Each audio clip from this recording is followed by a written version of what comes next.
Hello mga ka-nurse! So nandito na naman tayo para pag-usapan ng mga bagay-bagay na may kinalaman sa paksang pangkalusugan. At this time, ay babalik tayo sa pag-uusap natin tungkol sa pag-aalaga sa sanggol. Meron akong isang topic, I don't know kung ito ay particular kayo or alam nyo ba na nangyayari ang ganito. Ang pekeng ubo. Nape-fake ba ang ubo? Actually, ito ay pag-aalaga sa mga sanggol. So, dapat ninyong malaman at dapat kayong magkaroon ng impormasyon tungkol sa bagay na ito. Na ang mga sanggol ay may tinatawag na fake calf or peking ubo. Handa na ba kayo para malaman ang bagay na ito? Tara, pag-usapan natin. Tara, balik tayo. Ako kasi meron na akong 3 anak. Okay, so kung kayo, ay alam ko kaya kayo nandito ay dahil curious kayo kung ano itong nakalagay sa thumbnail kong peking ubo para sa mga sanggol. So, na-imagine nyo ba yung mga anak yun na ginagawa yung ganito? Hindi mo na mukhang baby, pero ganun, diba? So, merong mga bata na ginagawa yon during sila ay mga baby pa. Syempre, ang kailangan nating alamin ay kung normal ba ang peking ubo sa mga sanggol. And then, syempre, aalaman natin ano ang dahilan ng mga fake calf. At syempre, kailangan nating alamin ano ang pagkakaiba ng totoong ubo at ang fake calf. At susunod nating aalamin ay kung paano natin mapapahinto or paano natin mapipigilan ang paggawa ng mga sanggol ng peking ubo. Or syempre, kailangan mo ding malaman kung kailan ba dapat sumangguni sa iyong pediatrician. Ready? Okay, umpisahan na natin ang discussion. Okay, ang pag-ubo actually ay isang nakakabahalang pangyayari or bagay para sa mga sanggol. Lalo na kung ito ay seryoso at ito ay totoo na posibleng merong problema sa kanyang kalusugan. So, syempre kapag nangangati ang lalamunan, kapag merong mga milk na nasa lalamunan nila, kung merong bacterial infection, kung mayroong viral infection, at marami pang kadahilanan na posibleng maging dahilan ng isang seryosong pag-ubo. Okay, so ang nangyari, umubo si baby. Ang tagapag-alaga at ang parents ay aligagang-aligaga na pumunta sa kanyang baby para i-check up kanyang pag-ubo. And then suddenly makikita mo si baby nag-smile at humahagit. Diba? Na-imagine nyo yun. Okay? So yung tipo na, oops, nauubo si baby tapos biglang, tatawa-tawa ang baby after niyang mag-ubo. And then, ikaw din, mag-uubo ka na. And then, gagayahin ka na rin ng baby. And then, mag-uubo na kayo na para na kayong naglalaro. This time, ito ay sasabihin yung isang fake calf or peking ubo. Okay, so dapat mong malaman na ang baby kapag nag-ubo, kailangan mo siyang obserbahan. Tingnan mo kung ano ang dahilan ng kanyang pag-ubo. Kung everything is normal at wala namang masama or dapat na ipag-alala, malamang ito ay isang fake calf lang. Minsan kasi ginagawa nila itong parang way of socializing, experimenting, or creating sounds hanggang sa nagkanda-ubo na sila. Pero actually, hindi naman sila talaga inubo. So dapat maging careful, observant ang parents at ang caregiver sa kanilang mga sanggol para ma-differentiate ninyo kung ito ba talaga ay peking ubo or kung ito ay totoo ng ubo. Diba sabi nga natin, pag-uusapan o sasagutin natin kung normal lang ba ang peking ubo sa mga sanggol. At this time, according sa source, sinasabi na ito ay karaniwan at normal sa mga bata at sa mga baby. So ang pag-ubo ng mga bata ay usually kapag ito ay fake calf or peking ubo, ito ay kapag may pagkakataon na nakukuha or kumukuha lang sila ng attention sa kanilang parents or sa caregiver. At wala itong makikitaan na hindi naman sila nagsisipon, wala namang ubo, at walang lagnat, at walang iba pang mga senyales na nahihirapan siya. So ito ay masasabi natin na normal lang na magkaroon ng peking ubo. Actually, sa isang source ay sinabi na it is normal for little ones to fake cough or sneezes for extra attention. So yun, diba? Sabi, normal lang.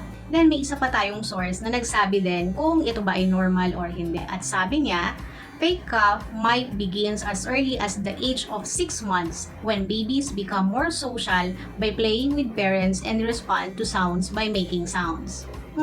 Di ba, nag-experiments nga sila, nag-explore sila na mag-make ng mga sounds, and minsan, ito yung ginagawa nilang paraan para mag-socialize sa kanilang parents, sa kanilang mga kapatid, at sa kanilang mga caregiver. So sa umpisa pa lang, ito ay binibigyan na ng diin na ang fake cough ay normal sa mga baby. Okay? Ang peking pag-uubo nila ay parang paraan at part ng kanilang development sa pag-explore ng mga sounds na ginagawa nila, pakikipag-socialize sa kanilang mga parents. So, dito pa lang, alam na natin at sinabi na nila na normal ang pagkakaroon ng peking ubo sa mga baby. So, ang next natin ay kung ano ang mga dahilan ng mga peking pag-ubo ng mga baby. So, since ito ay part ng development or nagiging parte ng kanilang pag-explore, ng kanilang paglaki, ito ang mga dahilan na sinasabing related sa pagkakaroon ng peking ubo. So, ang isa daw sa rason ay to get attention. Matalinong bata, alam na kapag sila ay nag-peking ubo, matutuliro, matataranta, or mag-aalala ang kanilang mami, tagapag-alaga, at ang kanilang mga kapatid. So, sa atensyon na nakukuha nila kapag sila ay nagpe-peking ubo ay nagiging paraan para tayo ay makipag-usap sa kanila at makipag-socialize sa kanila. Matalino, di ba? Second reason is learning to make noises. Sa pamaraan na ito ay nalalaman at nakikita o nadidinig nila na sila ay nakakapag-create ng bagong sounds. It is part of their developing skills. Kaya naman ang mami or ang kapatid kapag ay narinig nila na nag-ubo at pumunta tayo doon sa kanilang kapatid, mag-uubo din sila para pupunta ka rin sa kanya. So yun. Third reason ay posibleng ito ay dahil sila ay for the reason of playing. So gusto nilang makipaglaro. At napipil nila na kapag nagka-cough, gagayahin, tapos nag-giggle sila, natawa sila, gagayahin, and then pabalik-balik. Di ba? Ma-imagine ko talaga nung bata pa yung mga anak ko. Ganun din. Mag-ubo ka, uubo din sila. Mag-ubo ka ulit, uubo din sila. Tapos sasabayan pa nila ng tawa. Giggle sila ng giggle, di ba? So, yon for playing. At ngayon, susunod na pag-uusapan natin ay kung paano mo madi-differentiate or makikita ang pagkakaiba ng isang peking ubo at ng isang totoong ubo. So, kapag ito ay peking ubo, kung ito ay fake cough, mapapansin mo pa silang nag-smile, di ba? Nag-giggle sila, nagtatawa, humahagikik sila. And then, kapag ito ay totoong cough, ito ay dire-diretso, unlike yung isang fake cough, pagka fake lang yon, ito ay during the time lang na nagkakaroon kayo ng interaction and then nawawala na siya. Pero pagka totoong ubo, ito ay consistently na nagkakaroon ng pag-uubo at mapapansin mo sa bata na sila ay nahihirapan, hindi sila makakasmile ng katulad ng fake lang ang ubo nila. At mapapansin mo pa na meron siyang kaakibat na iba pang mga signs na meron talaga siyang respiratory problem or respiratory illness. Mga respiratory illness na common sa bata katulad ng pneumonia, bronchitis, or kung merong foreign body, nasamid sila, o kaya meron silang something sa kanilang throat, nakaka-irritate. So, yun yung mga common na mga issue kapag merong real or yung totoong ubo. Kaya naman pagka nag-ubo si baby, i-try nyo munang i-observe, i-assess muna siya kung ano ba ang rason, kung meron bang ibang accompanying signs and symptoms ang kanilang pag-ubo. Kung wala naman, sige, makipagtawanan kayo at makipag-socialize kayo sa baby nyo. So sabi nga, paano natin malalaman kung ito ay totoong ubo, isang respiratory illness? Ito ay may presence ng mga sumusunod. Pwede siyang merong fever, pwede din siyang merong sipon, sobrang naglalaway, o kaya irritable siya, iyak ng iyak, di ba? Hindi rin masyadong makatulog, o kaya hindi rin masyadong makadete ng maayos, or baka naman pale na ang kanyang skin, yung maputla na siya, or kaya naman baka siya ay nangingitim or nag-bluish discoloration. Yun sa medical term ay tinatawag namin na cyanosis. Tapos makikitaan nyo na siya ng pagbabago sa kanyang paghinga. Pwedeng shallow at pwedeng sobra pang mabilis. At baka dire-diretso na ang kanyang pag-uubo or yung tipong matindi na ang kanyang pag-ubo na malakas at mapapansin mo yun na parang maaawa ka na talaga sa baby. At kapag tiningnan mo ang kanyang ribs, pag tinaas mo yung damit niya, mapapansin mo na nagkakaroon ng mga retractions na yung tipong pag umi-inhale siya, umi-exhale siya, makikita mo lumalabas or visible na ang kanyang ribs.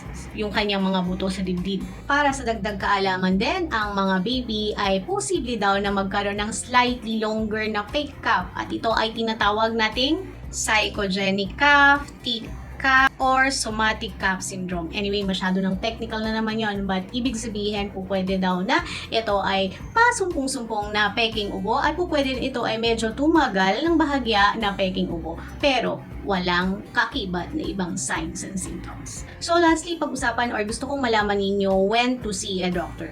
Ito ay importante. So, syempre, kailangan ninyong magkonsulta sa doktor kung ang baby ninyo ay inuubo at may kaakibat na iba pang simptomas na nabanggit natin earlier.